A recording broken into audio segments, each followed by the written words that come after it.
Well, hello everybody. Welcome to P.B.M. Money.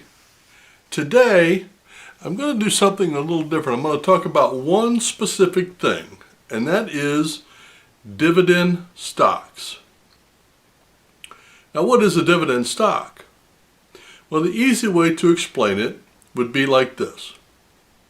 If you put your money in a bank savings account, they pay you interest, so you will keep your money there.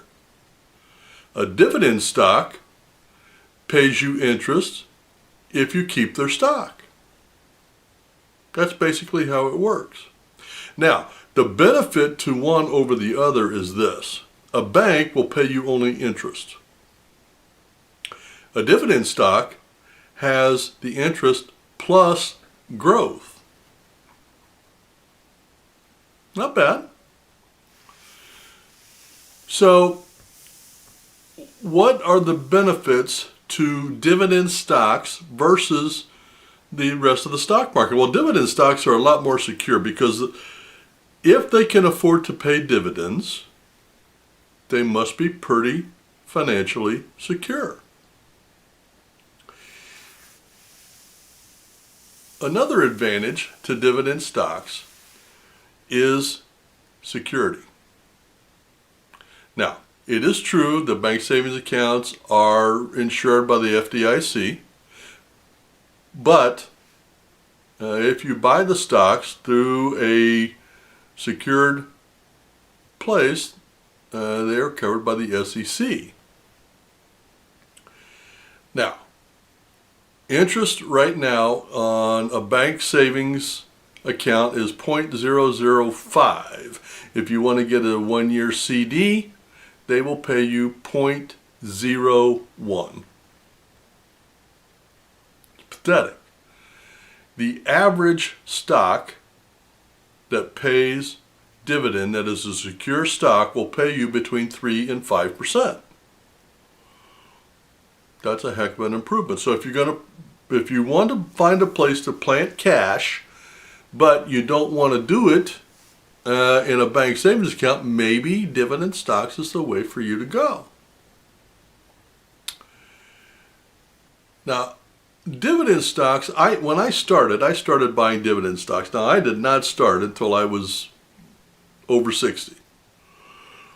And I figured out very quickly that dividend stocks are a great investment, but not for everybody.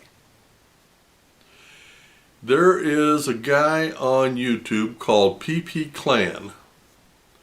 And his whole thing is dividend stocks, and he's been doing it for years, and he makes a lot of money at it, and that is the epitome of what can happen. The problem is, first off, it takes a lot of money. Secondly, it takes a lot of time. So if you're a young investor, and I would say 30s or younger, if that's your age bracket and you want to get into the stock market, I strongly suggest dividend stocks versus other stocks. Now, there could be reasons that you would want to mix it up, 50-50, 75-25, depending on your age, depending on your goals, depending on the amount of cash.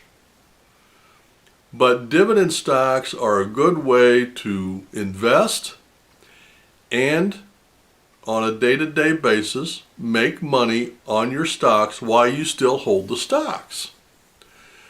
So the person that dividend stocks are good for is basically the younger investor, anybody that's in it for the long term.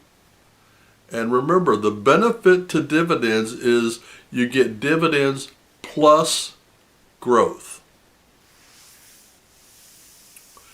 Now, what are some of the things you want to look at when you're buying dividend stocks? Like I said, if you go on any stock site and you look at the stocks, you will find that stocks pay lots of different amounts. I mean, the most secure ones are between 3 and 5, but you can find some that'll pay 10 or 12%. Those are usually the ones I kind of shy away from because that tells me they're trying too hard to get my money. And that indicates they're probably in a financial problem. You also want to look at the type of business it is. as an example, if you wanted to buy ExxonMobil, which I did, when times are tough, economically, like right now, and things are going in the toilet,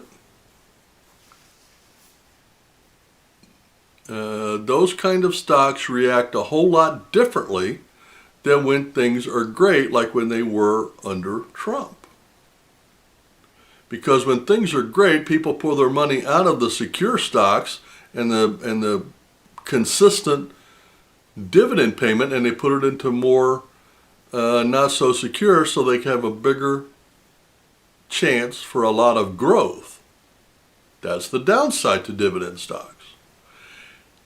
They tend to grow, but they don't grow near as fast as the other stocks.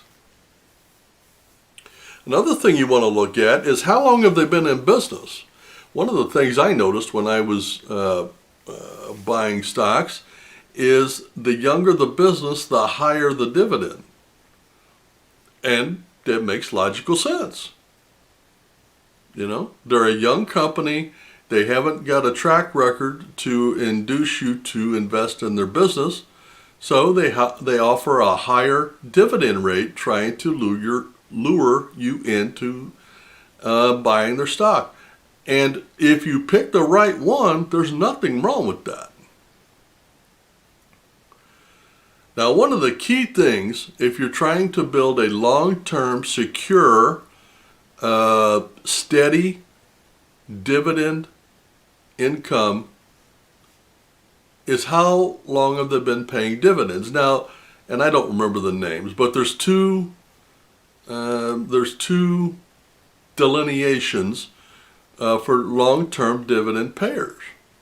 And I don't remember. Some of them, I think one of them is 25 years and one is 50 years. Or, yeah, I don't know. But if you Google it, you'll find it. And that means that they have consistently paid and increased their dividend for that amount of years. And there's not many of them, and they're very secure. Here's the problem. When they grow, they don't grow that much. I mean, think about it. The only way you could increase dividends for 25 years is if you did it at 0.001 increase. I mean, it's an increase, and it's steady, and it's over time. It depends on what you're looking for. Now, just off the top of my head, I would say if I were a young investor, 20s and 30s, and I had the choice of investing in dividend stocks every month or investing in a retirement account every month, I would invest in dividend stocks. And here's why. You've got 30 or 40 years for those stocks to grow, and you're not only getting the interest, but you're also getting growth. Imagine if you'd have bought ExxonMobil 30 years ago. They're still around. They're still paying dividends. They're still growing, but you know their stock price is a lot higher than it was. Now, a 401k or a retirement account, all you're going to get is the interest and your dividend if you live long enough to collect it.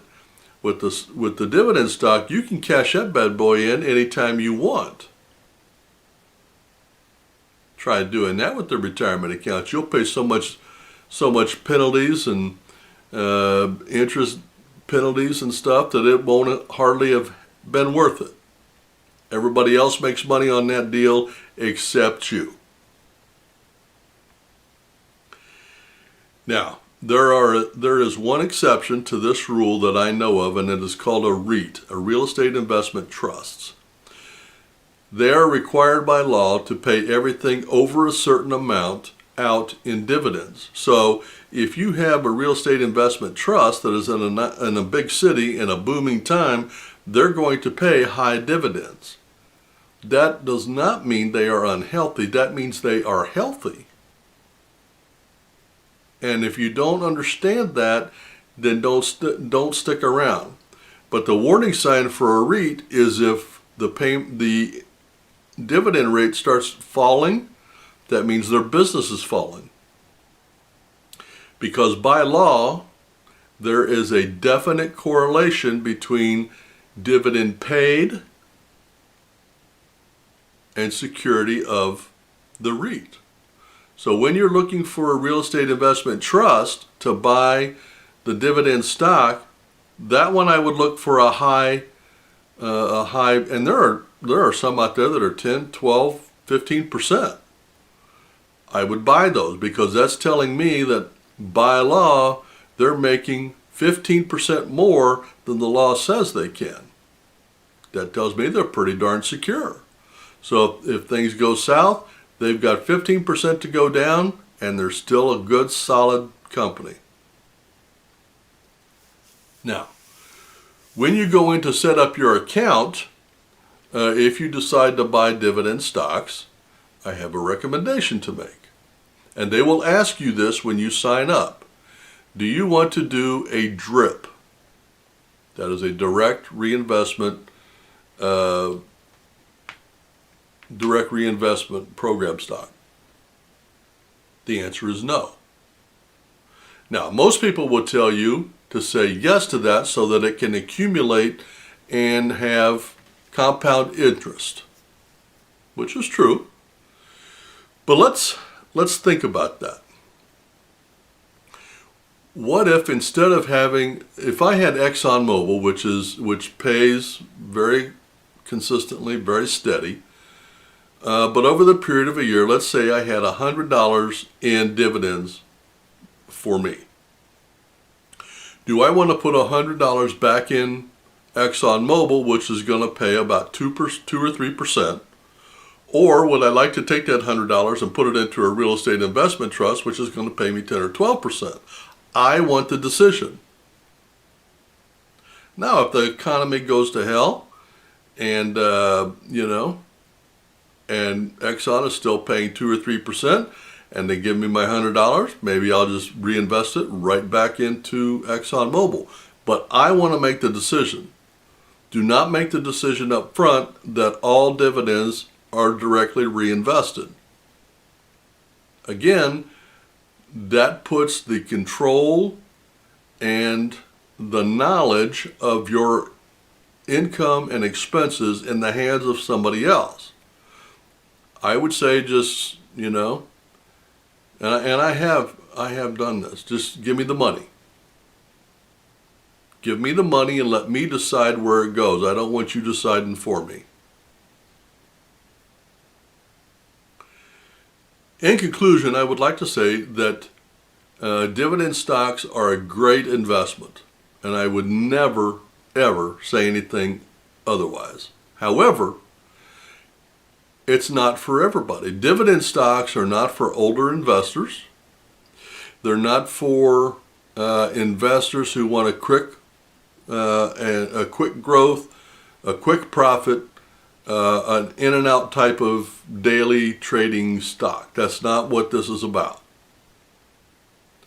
If you are a plotter, a long-term investor that knows how to spot a decent stock, this is for you. Because it will take a dollar cost averaging over time to build up enough so that you can live off of the dividends of dividend stocks. And that's the goal. If you go over and you check the account P.B.M, you will see he goes in depth on stocks. He will tell you when to buy, when to not buy, what he does, how much he makes. That's the guy I would go to for dividend stocks, P.B.M. I'm not being paid. He doesn't even know who I am. But go over there and show him some love. And if you are interested in dividend stocks, if you did just what he did, if you bought just the stocks he bought, you'd do great. Well, that's about all I wanted to say. You guys have a great day, a great week, and happy investing.